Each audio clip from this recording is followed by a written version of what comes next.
बात कर लेते हैं मध्य प्रदेश के बरेली की, जहां प्रदेश भर में शारदीय नवरात्रि का पर्व पूरे श्रद्धा और भक्ति भाव से मनाया जा रहा है। एक और जहां भक्त मां दुर्गा की उपासना में लीन है और मिट्टी की बनी दुर्गा प्रतिमाओं से सजे पंडालों में मनमोहक झांकियां श्रद्धालुओं को मंत्रमुग्ध कर रही हैं, वहीं बरेली में ब्रह्मा कुमारी बहनों ने सजाई है एक अनोखी नव चैतन्य झांकी, जो सिर्फ आकर्षण का केंद्र ही नहीं बल्कि जीवंत आध्यात्मिक प्रदर्शनी भी बन गई है।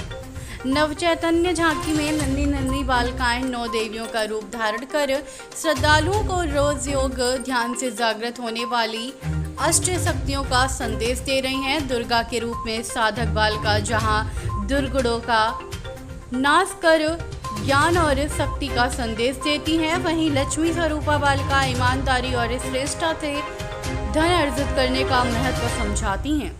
इसी तरह अन्य देवियों के स्वरूप जीवन मूल्य और सकारात्मकता का संदेश समाज को दे रहे हैं। हर साल की तरह इस बार भी यह झांकी भक्तों के आकर्षण का केंद्र बनी हुई है। सजू देवी स्वरूप देखकर श्रद्धालु भाव विभोर उठते हैं और इसे एक दिव्य अनुभूति मानते हैं।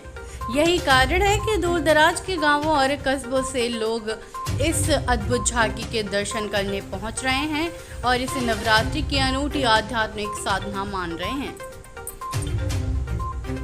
बरेली से संवाददाता अरविंद ठाकुर की रिपोर्ट। बहन जी, क्या नाम है आपका?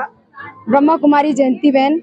जयंती बहन, आपने जो चैतन्य 9 देवियों की स्थापना की है, क्या था आपके मन में? क्या जी, नवरात्रि के बारे में जैसे जगह जगह झांकी लगती है, बहुत अच्छा लगता है नवदुर्गों में और माता का आह्वान करते हैं सभी।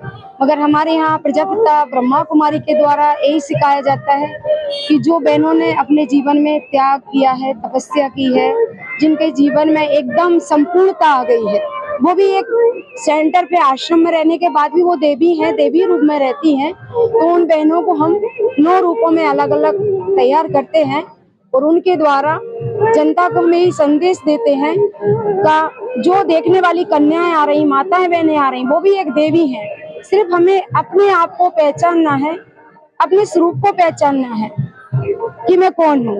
यदि उन्हें सही से अपने स्वरूप को पहचान लिया तो वो भी अपने आप में हर माता देवी है, हर माता दुर्गा है, हर माता का भिन्न रूप होता है। तो यहाँ भी जो बहनें हैं जिनने अपने जीवन में त्याग तपस्या किया है, तो उनको हमने 9 रूपों में यहाँ पर दिखाया है और हर वर्ष ये झांकी लगती है। तो वर्ष से मुझे 35 वर्ष हो गए हैं ब्रह्मा कुमारी आश्रम में। मैं 35 वर्षों से देखते भी आ रही हूँ। पहले मैं भी छोटी थी तो मैं भी ब्रह्मा कुमारी बनी हूँ। कई स्थानों पे मैंने ब्रह्मा कुमारी मना देवी के रूप में भी अपना पाठ बजाया है। बाद में जैसे जैसे हमारी एज होती जाती है तो जो छोटी बहनें रहती हैं सेंटर पे रहने वाली, उनको हम लोग देवी के रूप में दिखाते हैं और वो अपना पाठ बजाती हैं और सभी आत्माओं को आह्वान करती हैं कि सभी के जीवन में सुख आ जाए, शांति आ जाए, सभी के अंदर अच्छे विचार आ जाए, सभी के अंदर पवित्रता आ जाए। और हम यही पाठ पढ़ाते हैं कि जो रूप में आप बैठी हो उसी रूप से जो आने वाले भक्त हैं उनका कल्याण करना है।